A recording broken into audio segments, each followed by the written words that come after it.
स्वागत है मित्रों आपका हमारे YouTube चैनल ज्ञानवी एजे ज्ञान में। श्री कृष्ण भगवान द्वारका में रानी सत्यभामा के साथ सिंहासन पर विराजमान थे। उनके पास ही गरुड़ और सुदर्शन चक्र भी बैठे थे। बातों ही बातों में रानी सत्यभामा ने श्री कृष्ण से पूछा, हे प्रभु, आपने त्रेता युग में राम के रूप में अवतार लिया था। सीता आपकी पत्नी थी, क्या वे मुझसे भी ज्यादा सुंदर थी? कृष्ण समझ गए कि सत्यभामा को अपने रूप का अभिमान हो गया है। तभी गरुड़ ने कहा कि भगवान, क्या दुनिया में मुझसे भी ज्यादा तेज गति से कोई उड़ सकता है? सुदर्शन चक्र से भी रहा नहीं गया और वह भी बोल पड़े, भगवान, मैंने बड़े बड़े युद्ध में आपको विजय दिलवाई है, क्या संसार में मुझसे भी शक्तिशाली कोई है? भगवान मंद मंद मुस्कुरा रहे थे और वे समझ गए थे कि मेरे इन तीनों भक्तों को अहंकार हो गया है और इनका अहंकार नष्ट होने का समय आ गया है। ऐसा सोचकर उन्होंने गरुड़ से कहा, हे गरुड़, तुम हनुमान के पास जाओ और कहना कि भगवान राम माता सीता के साथ उनकी प्रतीक्षा कर रहे हैं। गरुड़ भगवान की आज्ञा लेकर हनुमान को लेने चले गए। इधर श्री कृष्ण ने सत्यभामा से कहा कि देवी, आप सीता के रूप में तैयार हो जाए। और स्वयं कृष्ण ने राम का रूप धारण कर लिया। मधुसूदन ने सुदर्शन चक्र को आज्ञा देते हुए कहा कि तुम महल के प्रवेश द्वार पर पहरा दो।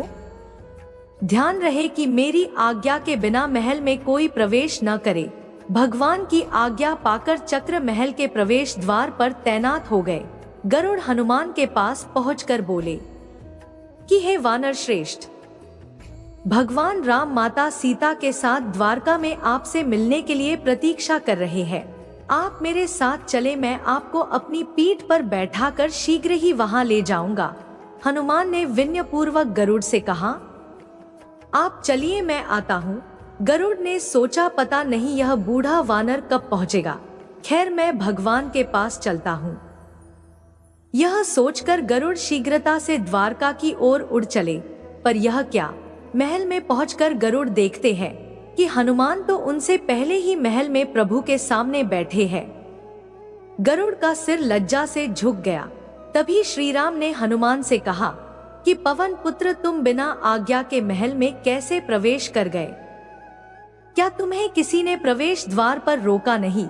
हनुमान ने हाथ जोड़ते हुए सिर झुकाकर अपने मुंह से सुदर्शन चक्र को निकालकर प्रभु के सामने रख दिया। हनुमान ने कहा कि प्रभु, आपसे मिलने से मुझे इस चक्र ने रोका था, इसलिए इसे मुंह में रखकर मैं आपसे मिलने आ गया, मुझे क्षमा करे। भगवान मंद मंद मुस्कुराने लगे।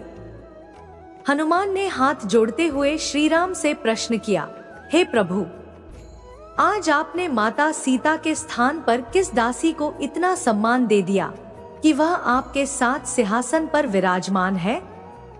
अब रानी सत्यभामा के अहंकार भंग होने की बारी थी। उन्हें सुंदरता का अहंकार था जो पल भर में चूर हो गया था। रानी सत्यभामा, सुदर्शन चक्र व गरुड़, तीनों का गर्व चूर चूर हो गया था। तीनों भगवान की लीला समझ रहे थे।